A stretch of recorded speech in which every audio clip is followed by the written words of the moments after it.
Primetime News, and with us tonight, right, it's basically just in the afternoon, and we are privileged to join the SRC people at the Salaries and Remuneration Commission headquarters right here in Nairobi to discuss matters salary, how they are remunerating and the Kenyan worker.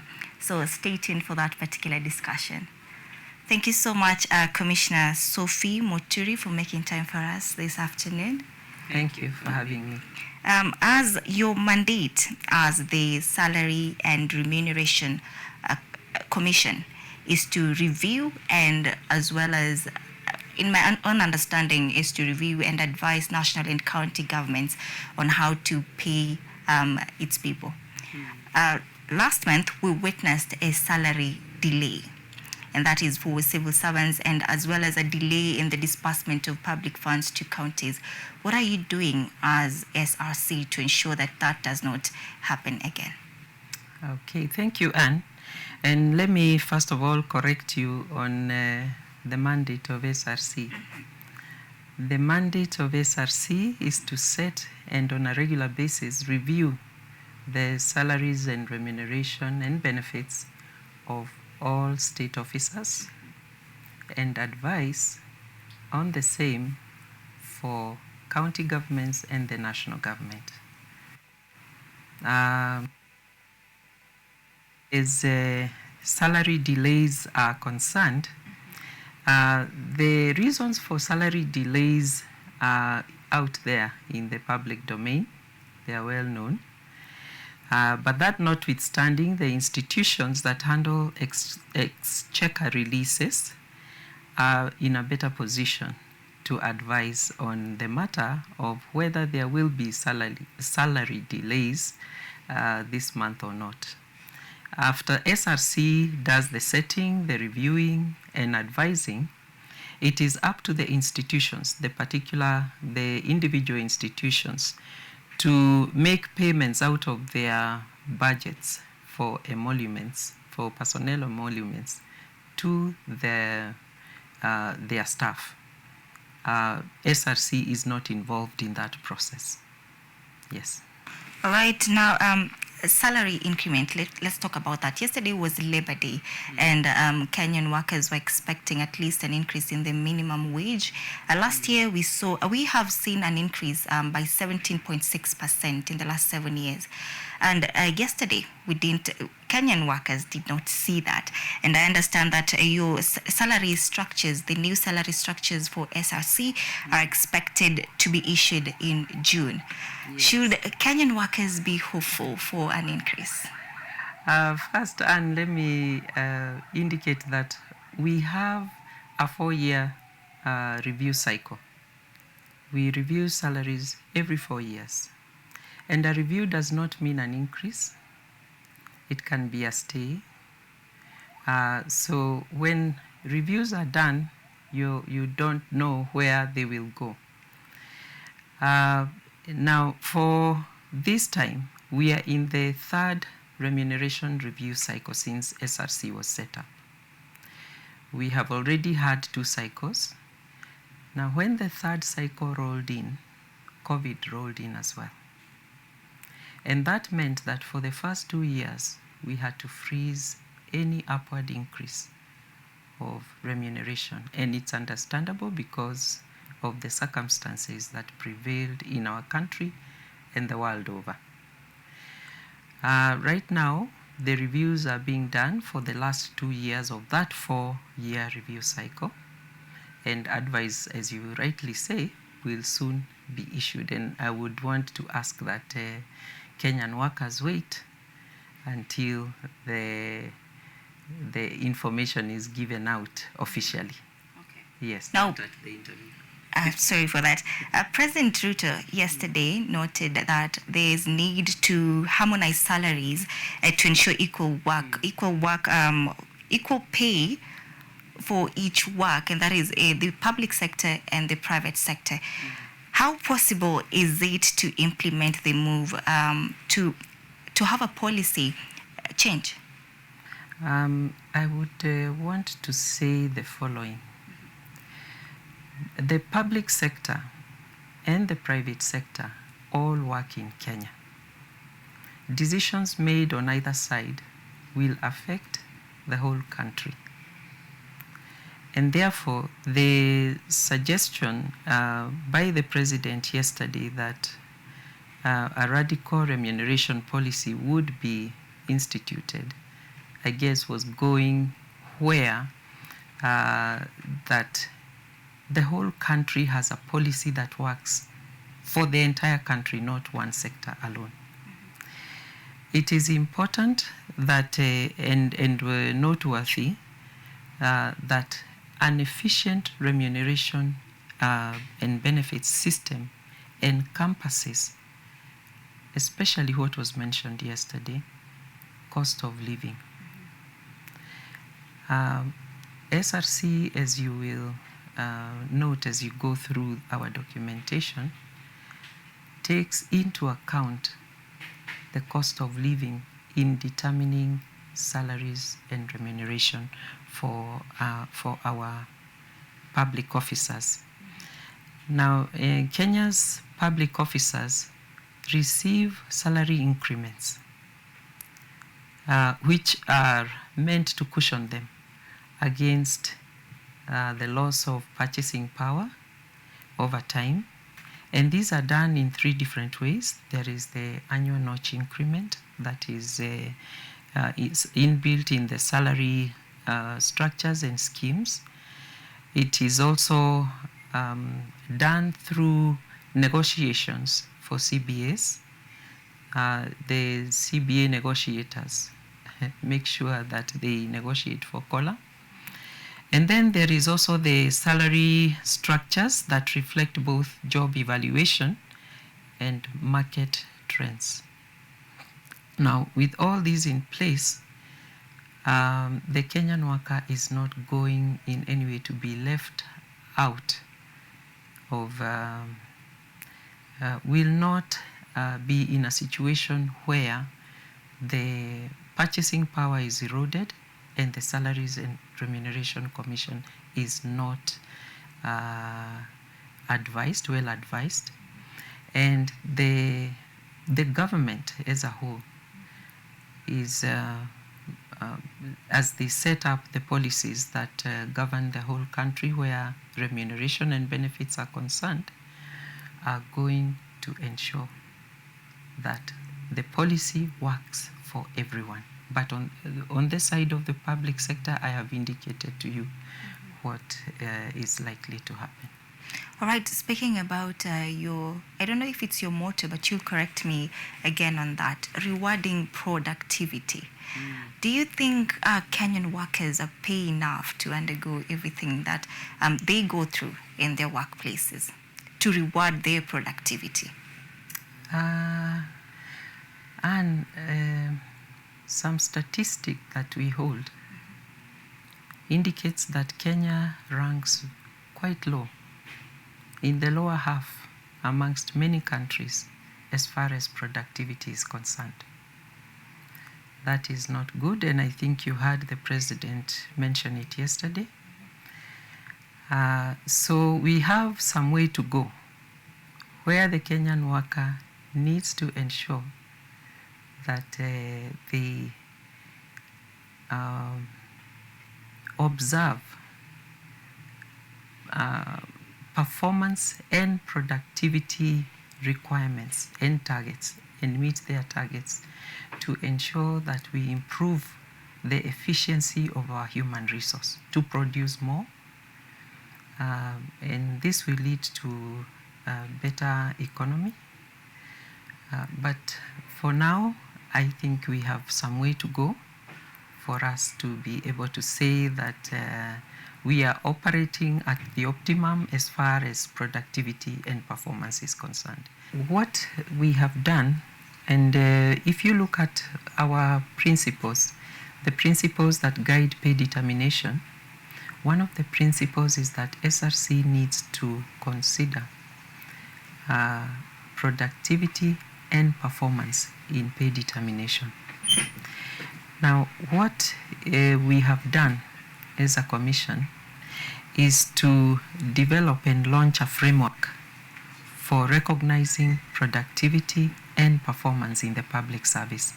This was launched recently and is being rolled out in the public service. It may take a little time, but it is being rolled out so that there is recognition of performance and productivity when the targets for these two are met by our public servants. Now, what we expect is that when you recognize an employee for their productivity and performance, you have better retention of the employees, you have better productivity, you have efficient use of resources, and that in the end will mean that the country has more resources to put to other things. And when you produce more, you have more income, you have more revenue, and you're able to do more as a nation. And what we are will be expecting as the framework is rolled out is that the employees will be better motivated, and this will lead to better services being offered, better quality goods being produced, and we would want that every institution embraces this productivity and performance framework to ensure that the whole country grows together. And even in the private sector, we would urge the private sector to do the same so that this country grows together. All right. Yesterday, KUTV Secretary General Francis Atwoli accused you of attempting to negotiate or negotiating always and deciding on how collective bargaining agreement should be done. That is the CBA. What's your take on that? Let me explain something that may not be very clear to the public, and that is SRC is in place. Remember our mandate to advise the national and county governments on remuneration and benefits, and also to set and review remuneration and benefits for state officers.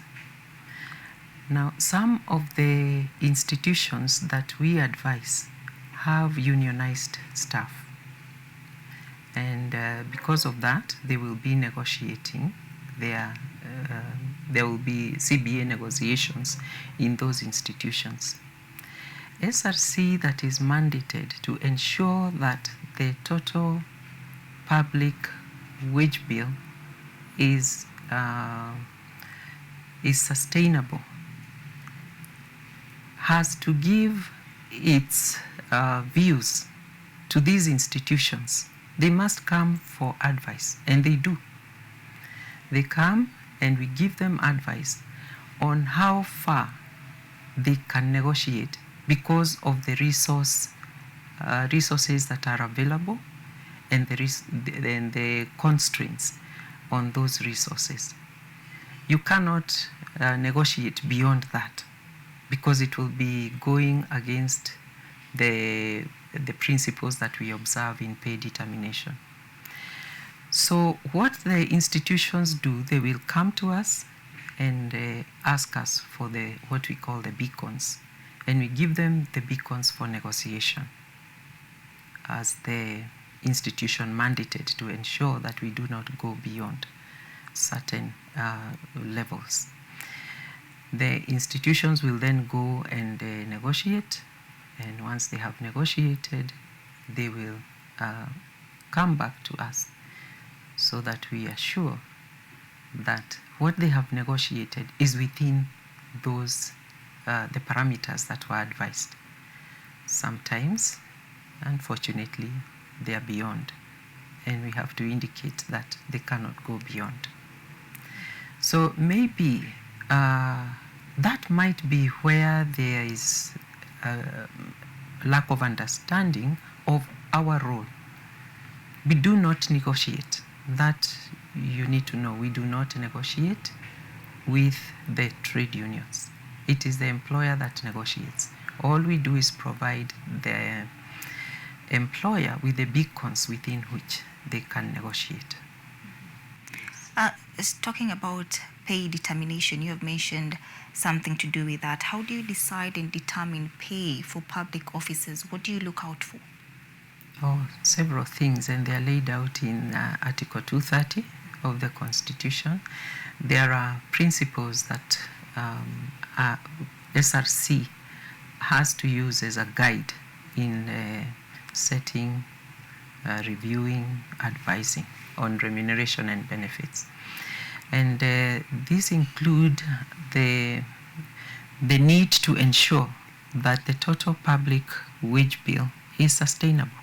That's one. The other one is to ensure that public institutions are able to attract and retain the requisite skills they need to carry out their functions. We also look at transparency and fairness as a principle to ensure that what is being advised is transparently advised, and if you want to know state officer remuneration, it's in the public domain. We put it out there and gazette it. And then there is consideration. We must recognize productivity and performance, and that's why I was telling you we have now launched the framework that we link the productivity and performance and the reward for achievement of the targets that will be set. Other things that we also look out for is, are we compliant with the laws? Are we in tandem with the government agenda? Yes, let me leave it at that. Okay, now salary structures, when you're developing these salary structures, are there cases or instances where you've had to go back to the drawing board and had to slash maybe the structures of salaries that you had increased in order to cushion Kenyans that have been affected by the high cost of living, especially in this day and age? I will say the following. First, salaries are one of the expenditures that the country incurs, and indeed resources should be and must be availed for other things apart from salaries. You need to avail resources for services and for development. Now, during the COVID period, which was undoubtedly one of the most difficult periods that there have been in this country, SRC did not reduce any pay. That COVID period fell into the third remuneration review cycle, which is what we are in right now. The Commission did not review any salaries downward. In fact, the law does not allow that we review salaries downwards. So the answer to your question is we have not had to reduce any salaries down in order to achieve certain things. Right, but if there are instances where you have to review an upward, to have an upward review of the salaries, how then are Kenyan workers being paid, feel that they are being paid enough? When you consider the pay determination principles, you are going to end up in a place where there is fair remuneration, because there is no government that wants to pay their workers unfairly. Let me indicate that Article 41 of the Constitution indicates that every worker is entitled to fair remuneration. And for SRC to carry out its work, that is one of the most important things we must look into, is what we are advising is it fair remuneration? Now, SRC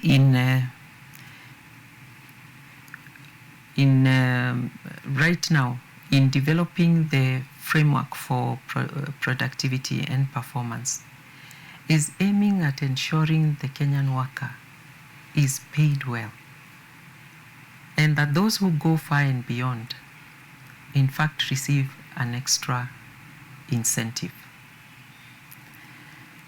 A while ago, the SRC conducted a survey, and that survey indicated that the retention rate in the public service was 95%. 95% indicates that the public sector employees are not in a hurry to leave, and that means they are better remunerated than out there. So I would want to believe that SRC is doing a good job in ensuring that fair remuneration is given, and that the proof of retention of 95% indicates that the Kenyan worker is well paid, at least in the public sector.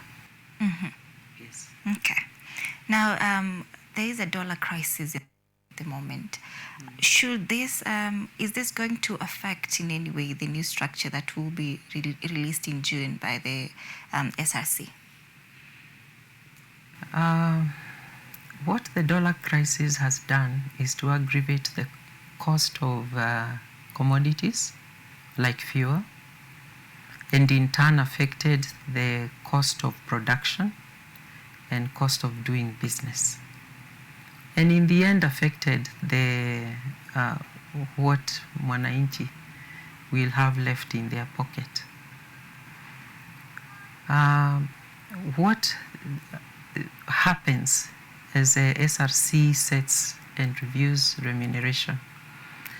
There is consideration of the cost of living. And what is going to happen is as the reviews are done, the cost of living will be considered, and therefore at that time it will be taken into account. However, I would like to add that the government is continuously putting in place measures to mitigate the dollar crisis, the effects of the dollar crisis, and to minimize its impact, and even to reduce the period that impact lasts. So it is our hope that it is not going to be a long-term issue, and therefore the Kenyan worker will not be unduly affected by this dollar crisis over a long period. However, SRC considers the cost of living as we review, as I have said, and therefore they will not be ignored. To be taken into account. But Commissioner, there are claims that SRC is favoring state officers as much when it comes to the salary review. What would you say about that? Salary review? Salary reviews are done out of surveys that we do. When we set up salary structures, they are informed by objectively obtained data. It is obtained, it is analyzed, and it is used to come up with salary structures. We do surveys locally, and there are surveys that are done on benchmark jobs out there internationally. All those inform the salary structures that are set. So I would want to dispute that there is any favoring of any cadre of the Kenyan public worker. We do our work objectively, and it is informed by research and analysis. Yes. All right, as we wind up, that's your camera. I want you to tell us what measures are you taking to ensure that the Kenyan worker feels seen and motivated when it comes to matters pay. Okay. Yes, thank you, Anne. What we have done at SRC, and that is the latest thing that we have done, is to develop and launch a framework for productivity and performance in the public service. And this, this is in addition to a regular salary. The employee will be receiving extra income in addition to their salary as long as they achieve their productivity and performance targets. Now, that recognition should go a long way in ensuring that these employees feel that their efforts are recognized and appreciated and rewarded. Now, the other thing that SRC does and has continued to do is what I mentioned earlier. The 4-year review cycle ensures that every 4 years we are able to review the circumstances under which the Kenyan public worker works, and that the salary and remuneration and benefits respond to the circumstances 4 years later. So, Anne, in addition to what I had said earlier concerning the survey that we did, I think the Kenyan worker in the public service is well taken care of. All right, there you have it. We will leave it to you to decide and to tell us if indeed you feel well taken care of, as Commissioner SOPHIE MOTURI says. Thank you so much for hosting us this afternoon. We appreciate being here at your headquarters. You're most welcome. Come again and again for different topics. Of course, thank you. All right.